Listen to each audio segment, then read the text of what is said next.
laging maraming sumasali dito? Parang ganyan yung outfit. Pinapasa-pasa yata. O kayo naman, sali kayo, bumaili kayo.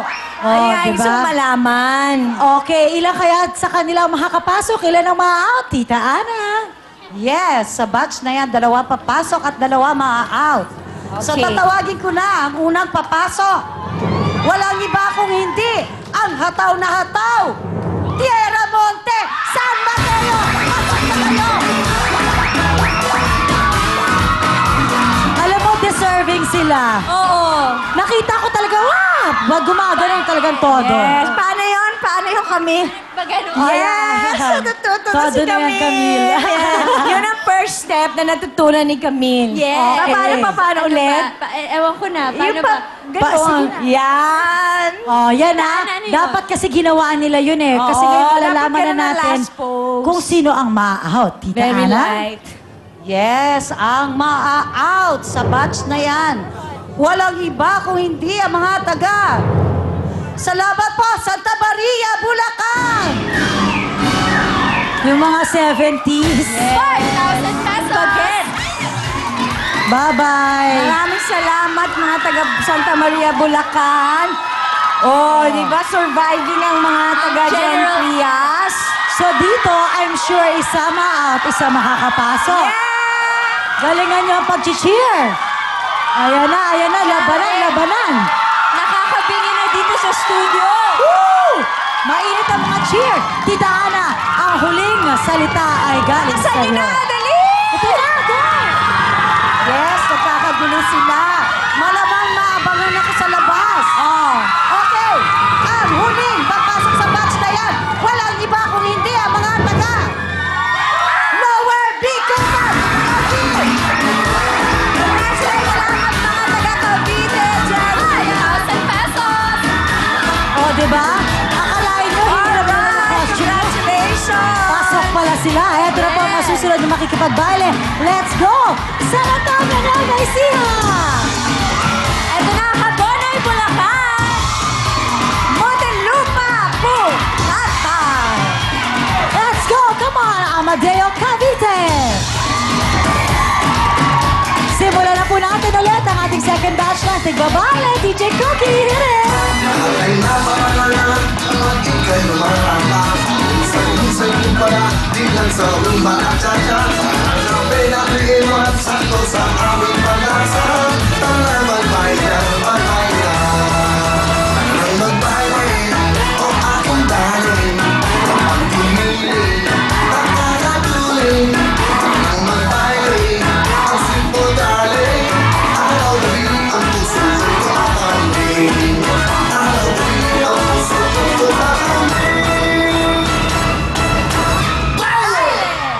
Yes! Wala, late! Ano yun? Na-late. Parang nahulog lang si ate. Sakit? Ano? Sakit? Ay, di ba dapat yung post mo, nadulas ka lang? Nadulas na. Ayun. Yes. Ang sexy ni ate. Sila ba yung mga kasama mo? At least supportive kayong lahat. Putatan! Ay! Hello there! O mga taga Bulacan. Ay, anong peg naman ang aura nyo ngayon? Ano to? Tita Hagunoy, Bulacan! Yes, kaya gaya na outfit ninyo. Asan ang mga kasama nyo? Yes, madami-dami. Ay, talaga nagsasaka kayo. Tama ba? Aray. O sige, Aray, gusto ko yung may aray. Susungal-ngali mo. Ganyan. O sige, ituloy mo lang ang pagsasaka ng kanin yan. O sige, galingan mo. Yung mga cowgirl. So kayo naman, pambasura yata. basurera!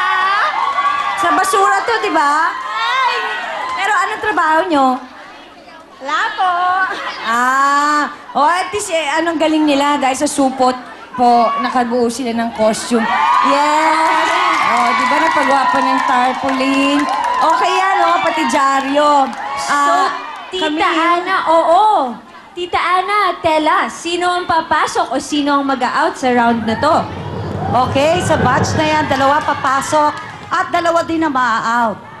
Ang unang-unang papasok, syempre, Walang iba kung hindi ang kamukha ni Jaya.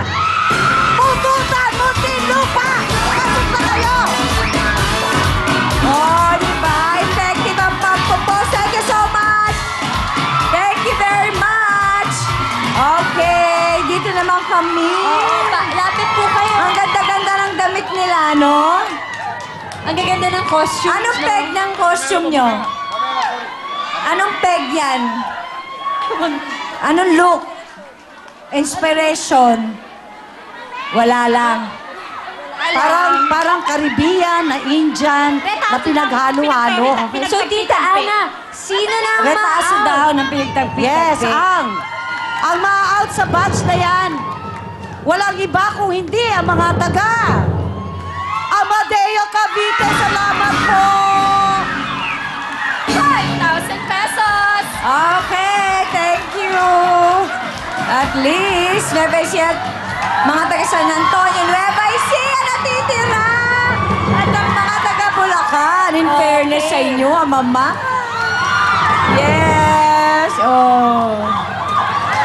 Okay, so Tita Ang Ana. magsasaka, di Yes, ba? mga magsasaka. Sino ang unang papasok, Tita Ana? Or ang huling papasok pala? Ang huling papasok sa batch na ito, walang iba kung hindi ang magagaling bumaile. San Antonio, Nueva Ecija! Pasok na kayo!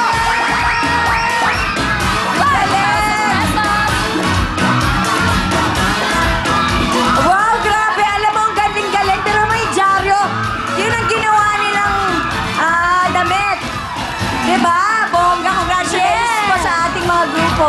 Yes, congratulations talaga sa ating mga grupo dahil kayo ang maglalaro sa Family Appear. Okay, pero before anything else, we have to go to Marielle. Thank you so much, girls! At eto na, tuloy-tuloy ang pamimigay natin ng papremyo dahil sa ating 10 kaldero, isa dyan naglalaman ng tumating na 20,000 pesos! Gusto niyo ba yung jackpot na yon? Gusto niyo yun? Ay, they love it! At dahil you love it, Karen, get it na! Eto na po ang jackpot sa kaldero kasama ng No Rice Mix!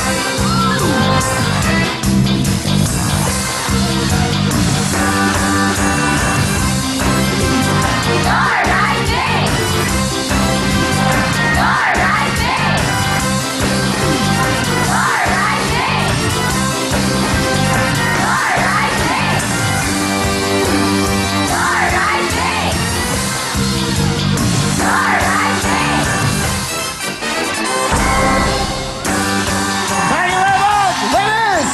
Para po masarap ang kainan, hindi lang dapat ulam ang katakam-takam, dapat masarap din po ang kanin. Ito na po ang No Rice Mate. Ang ordinaryong bigas ay nagiging parang kanin high class. Paano? Ihalo nyo lang po sa huling hugas ng ating mga bigas. Isaing at pagkatapos po, siguradong magiging maputi na ang ating pong mga bigas. Amoy bagong ani at may tamang lambot ang kanin natin. Kaya naman, iniinin pa lang. Siguradong mapapasandok na ang buong pamilya at masarap ang kainan ng buong pamilya. Kaya tandaan, para ang bigas maging parang kanin high class, ihugas, halo at hain. Kasama po ang nag-iisang No Rice Mate! Thank you, big time girls. Ito naman po.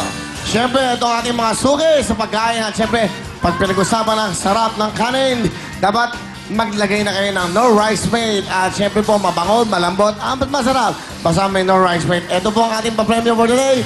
Isang rice cooker. Sa taong supply po ng No Rice Mate for free. At meron pa kayong 10 bultong bigas at 20,000 cash. Kaya ngayon, tatawag na tayo ng mga Brenda, pasok!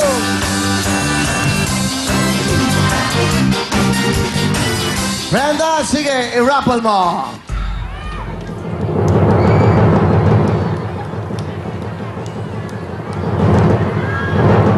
Okay. Sino kaya ang maswerte maglalaro?